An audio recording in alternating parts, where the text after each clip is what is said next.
Sempena jelajah JIWA SME 2024, kita ingin melihat bagaimanakah syarikat dana pemula berperanan dalam membantu syarikat pemula dan usahawan teknologi dalam bukan sahaja memodenkan operasi mereka secara digital, malah turut memajukan kerjaya pekerja serta memacu kemajuan teknologi negara. Untuk mengulas lanjut perkara ini, salah seorang panel yang akan berkongsi kemahiran, pengalaman dan kepakaran beliau semasa jelajah JIWA SME 2024 adalah Bikesh Lachmikan, rakan kongsi dan ketua pegawai eksekutif Lead Venture. I'm sorry, I hope I pronounce your name correctly. You did it correctly, thank you. Ucapkan terima kasih kerana Bikesh kerana sudi meluangkan masa bersama kami. Sudah tentu apabila kita bercakap mengenai peluang pembiayaan untuk PKS, small business ini, kita nak sudah tentu pasti untuk kita lihat apakah antara pilihan pembiayaan utama yang tersedia untuk SME hari ini dan bolehkah terangkan perbezaan antara mereka? Okay. So cara pertama adalah of course gunakan duit sendiri, kan?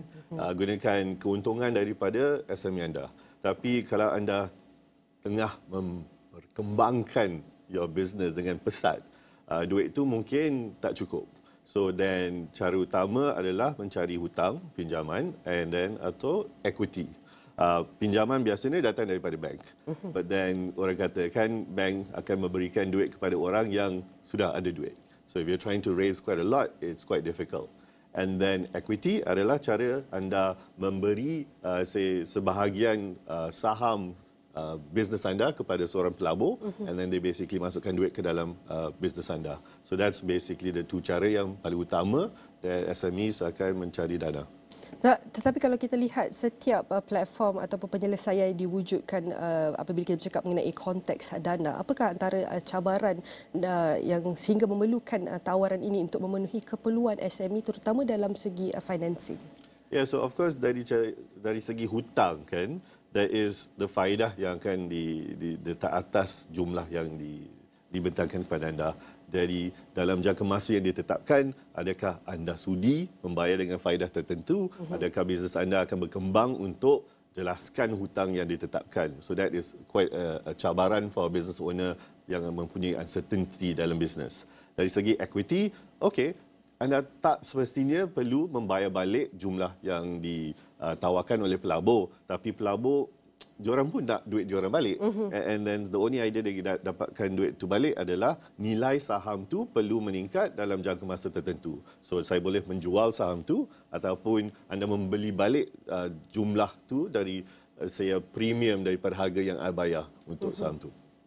So the cabaran is of course always on the founders to say that the risk of the business. Is it going to last long? Is it basically going to be something short term and long term? Then you pick the right funding options. Dan kalau kita lihat seperti pembiayaan tradisional seperti bank, Dafrima, modal teroka, adakah ini satu-satunya pilihan untuk SME mencari penyelesaian kewangan ataupun ada alternatif lain, Bikesh? So pada hari ini ada alternatif.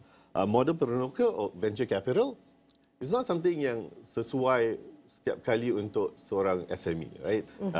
Model peneroka ni suka bisnes yang berkembang dengan pesat, mendapatkan nilai yang mengembang, let's say 100x, 100 kali ganda the business. And then dia masuk dalam companies yang lebih digital, so dia boleh berkembang dengan pesat. So alternatif yang ada untuk hutang dan juga equity adalah P2P, peer-to-peer lending dan ECF, equity crowdfunding. So peer-to-peer, hutang tu datang daripada segolongan individu melalui platform atas talian.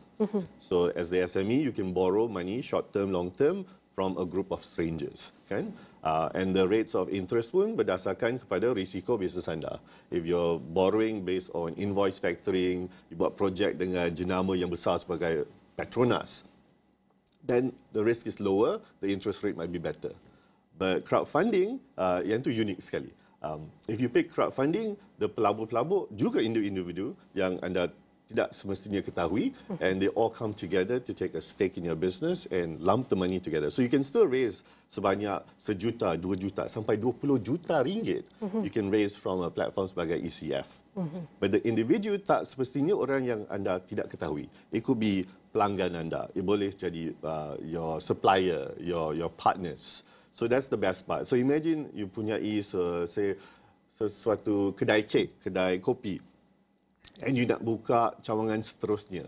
So now you boleh dapatkan pelanggan-pelanggan anda menjadi pelabur dalam bisnes anda. They get the saham and they also feel sebagai owner in the business. So when you open the second branch kan, diorang seolah-olah your KOL or your brand ambassadors. So it's a very powerful marketing tool. It's not just dapatkan funding, tapi dapatkan your pelanggan sebagai shareholders and they're not going to go to your pesaing-pesaing yang lain. Okay? They'll bring all their family and friends to you. Bukan tingkatkan lagi daripada segi kewangan tetapi tingkatkan lagi daripada personal branding. Tetapi kebanyakan perusahaan kecil sederhana mungkin mereka dengar alternatif ni, mungkin persoalan mereka, adakah ini susah untuk dia akses? Mungkin akan mudah, tetapi kalau susah bagaimana untuk kita bantu mudahkan mereka akses? Yeah, so everything is hard, not everything is easy, but bila you tahu cara dia, then dia akan jadi senang, kan? So that's why this whole campaign yang kita buat, JIWA SME, where we're doing a talk in Johor, I will be going into the details on bagaimanakah anda menyediakan company anda untuk mereceivekan dana. How do you receive dana, right? To get investments. What do investors look for? Bagaimanakah cara structure company anda sekarang? Setup pengurusan, siapa yang menjadi the main pengurus of the syarikat? What is the jangka masa pendek, sederhana dan panjang yang ditetapkan? Bagaimana hasil jualan sebelum ni and then in the future, adakah cara pemasaran anda begitu jelas? Apakah business model yang digunakan? If you're using things yang memang cara traditional, susah untuk mendapatkan dana. Because all the banks and all the investors, they nak cara yang boleh berkembang dengan pesat, or we call scale. And that means business model daripada bayar setiap kali you guna ataupun like Astro, dapatkan subscription and then you always got the person paying itself.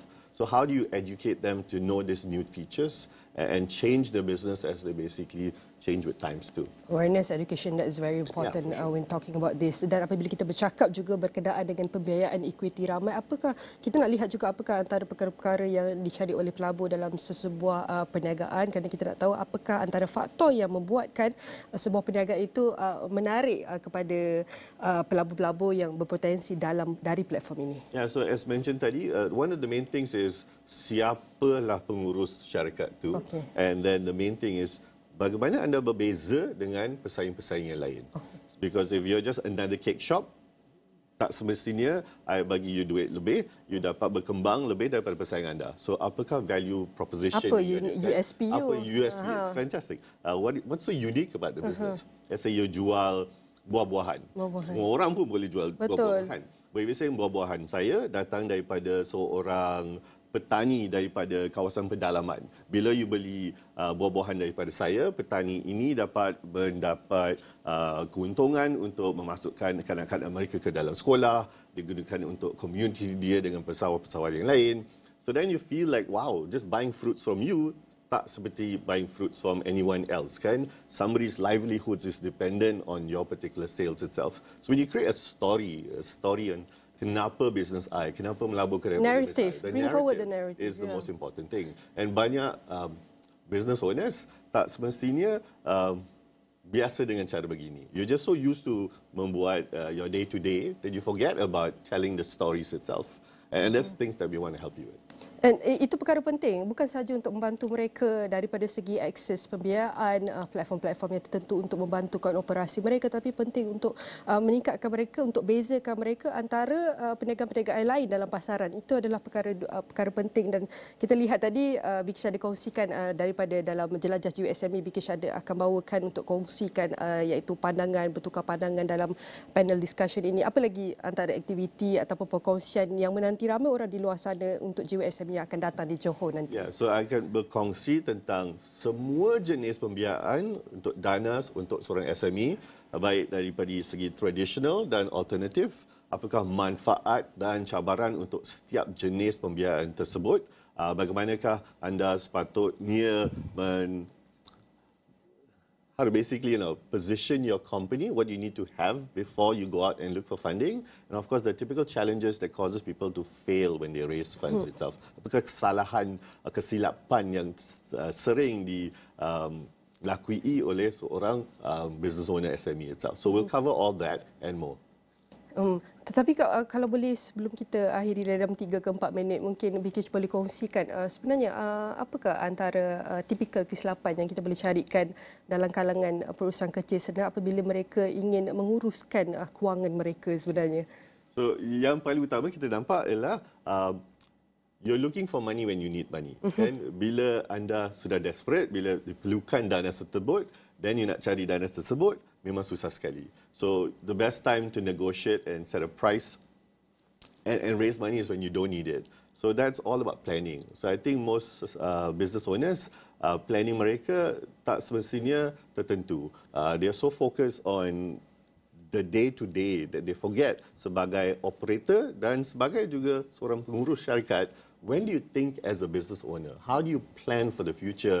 Not just apa nak buat hari ini, apa nak buat esok. You're just basically on the operations. You forget about the big thinking of the business itself.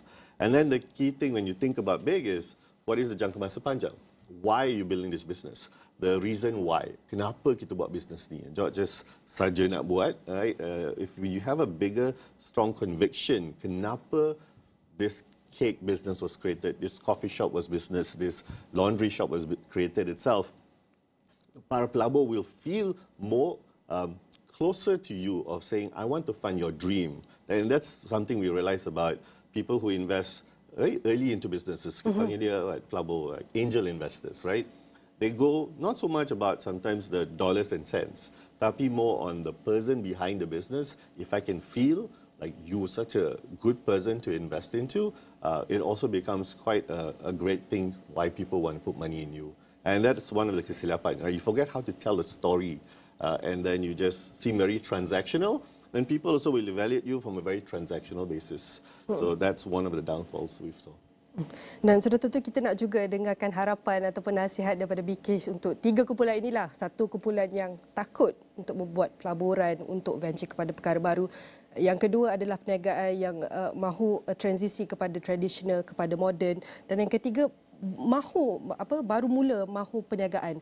Apakah nasihat dan harapan yang boleh dikatakan kepada antara 3 kumpulan ini? So yang pertama, yang hendak melabur tak pernah melabur. So one thing nice about equity crowdfunding is, ataupun P2P, you boleh start dengan jumlah yang mungkin kecil, right? Retail investors. Paling banyak yang dibenarkan anda melabur adalah RM5,000. That means you can start dari segi 500, 1,000, you can start really small. The more you put in, then the more you experience it, lagi senang to write the bigger checks, kan? But start really small, and everything pasal the business is didedahkan pada the sistem talian online, right? So dari segi accounts, apakah kegunaan wang yang akan diterima, everything is there. So you have to go through that. So that's the first one. The second one for business untuk alihkan daripada segi traditional kepada yang cara yang moden untuk menerima dana. I think the shift is happening sebab one is cara traditional, sungguh traditional. Memang susah nak keluar kadang-kadang, kan? Like if you tidak mempunyai syarikat yang lebih daripada 3 tahun, tak ada audit 3 tahun, memang susah untuk mendapatkan dana melalui hutang ataupun equity. So cara alternatif yang sedia ada, membenarkan companies yang wujud 12 bulan, mungkin even 6 bulan, you can basically raise capital. So you want to go there. And also jumlah yang boleh diterima ataupun di fundraise on a platform sebagai ECF sampai 20 juta. So that's pretty high to go into the more modern ways. Banyak juga. And then yang paling soalan ketiga, what was the third segment? Soalan ketiga untuk orang yang baru ingin mula dalam pentas perniagaan ini. Mungkin mereka tak tahu langkah awal, okey, dana dulu ke, sokongan ke, bimbingan kerajaan ke? Yeah. So of course, money is money. Yes. So they always start dengan your own money, start dengan your own to basically prove that the business is worth basically doing. But today, there's banyak grant yang disediakan oleh kerajaan. Dari segi teknologi ada Cradle, dari segi traditional SMEs juga SME Corp, yang lebih besar juga ada MIDA. So there are grant-grant yang ditetapkan untuk mereducekan risiko untuk anda mengembangkan ataupun memerlukan bisnes anda. So you kena cari grant-grant tersebut. Dia bukannya selalu senang untuk dicari. Macam magic proof aja. So you have to do the work. As doing a business, you have to show that you are worth basically getting these funds. So you have to put in the effort. And all this stuff will be discussed at the roadshow dekat Johor on July for JIWA SMEs. We will talk not just about funding, equity dan hutang, debt, but kita akan juga mungkin cakap pasal grant-grant yang sedia ada untuk SMEs tersebut. Dan itu sebahagian daripada banyak lagi yang akan dikongsikan oleh VK Jelajah JIWA SME 2024 yang akan berlangsung pada 6 dan 7 Julai depan di Ion Mall. Kita boleh saksikan Teberau City Johor Bahru dan kita harap dapat jumpa anda di sana semua.